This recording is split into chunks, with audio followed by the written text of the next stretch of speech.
What's up, guys? I'm Alex. I'm Jason. We're the Table Monkeys, and today we are going to try and catch another hype train and talk about this whole Michael, Levan, Igor, Levan, PAL controversy, mess, disaster. Yeah, so first, I'm sure a lot of you guys are aware, but just for any newer viewers, context here is that we were all kind of expecting, or hoping at least, Michael Todd to pull Levan, Saginashvili, maybe in April.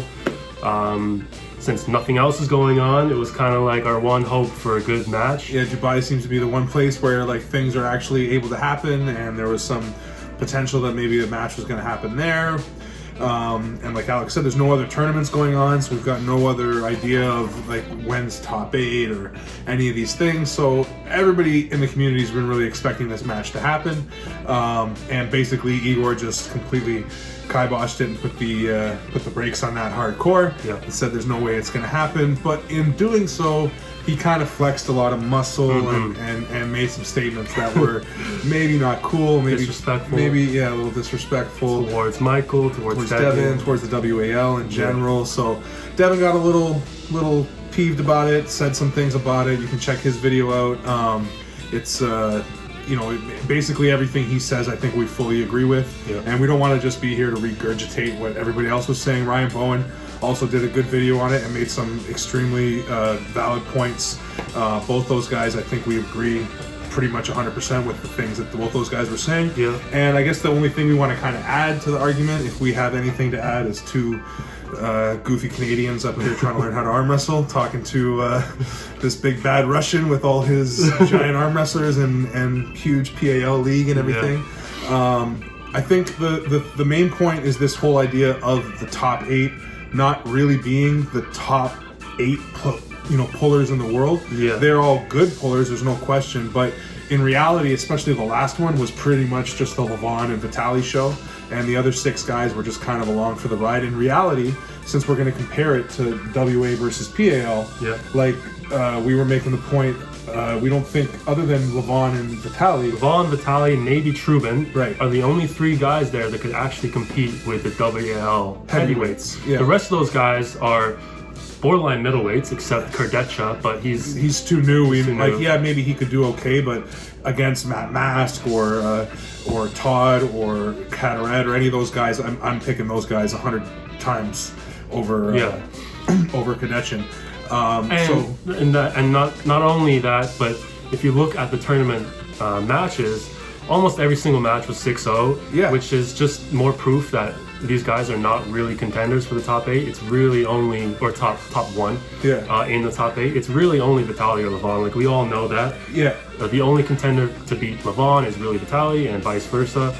And that's the way it played out. Like Alex said, pretty much every match was 6-0. I think there were only 2 or 3 matches through the whole tournament, like stage 1, 2, and 3, that were not 6-0. And none of those were between Vitaly or Levan. Like, all of Levan's matches were 6-0, and Vitaly's matches, he might have got a 5-1, but every other match was 6-0. Yeah, and again, as we said, maybe the only other guy in this lineup that we think is at all competitive with the super heavyweights in the WAL would be Trubin, and he ended up placing 5th because of the tournament structure. Like, both Prudnik and Ungabayev finished ahead of him, and I think if either of those guys were to pull Trubin in a 5 out of 5 super match or best of 6 or whatever style of super match, Trubin's going to beat those guys majority of the time. Yeah. Like, he's definitely a stronger puller, but he ends up having to pull who did he have to? He had to pull Levan first or something like that, right? Pulled Levan, pulled Vitaly.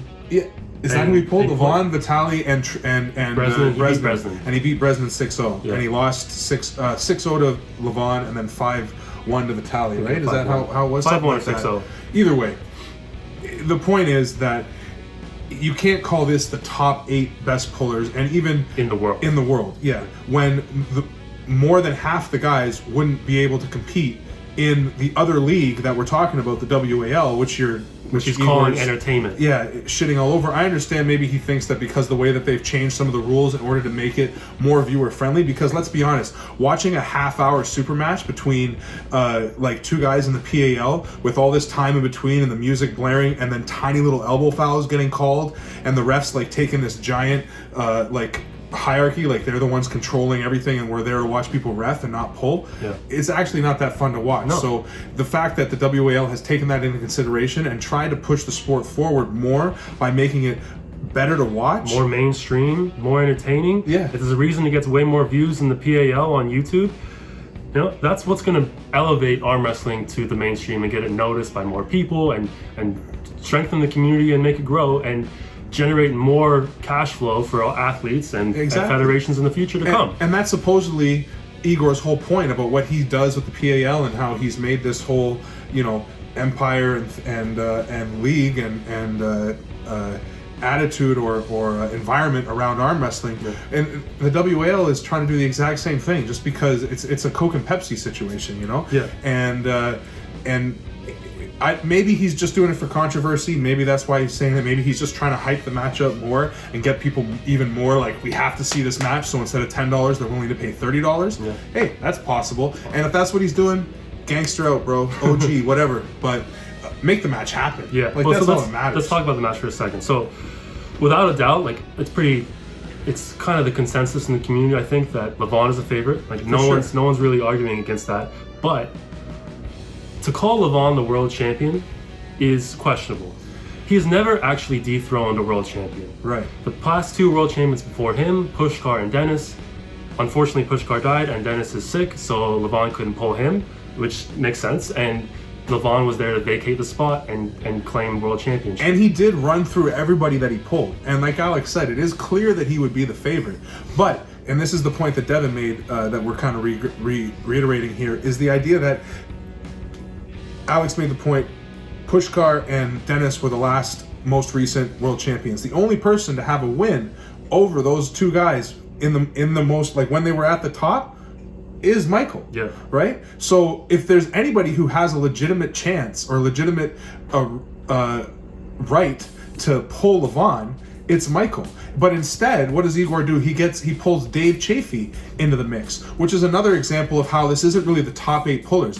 Dave Chafee's been beaten by both Michael and Devin in the WAL, and as much as he is an extremely strong puller and a great puller, he's not the top of the top at the WAL. So for Igor to say that because he qualified in his leagues, Dave Chafee is the right contender for Levan, no, it's just another opponent for Levan to run through so that he can flash Levan as the greatest of all time, which he possibly is. There's no question that his strength is unmatched. But chances are that match won't even happen. Yeah. Chances are top 8 will be postponed to 2022. Who even knows? 2020, whatever. And his athletes will go another year without competing and showing how good they are, which will be a waste of Levan's precious time in this sport. Yeah, and the point is, let's make this match happen.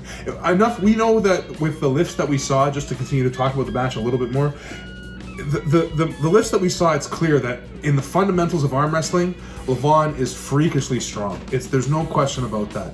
But when it came to the open top roll, the Artem handle open top roll move that Michael Todd does, which, like it or not, that is his move, Michael Todd can do 275 pounds in that vector.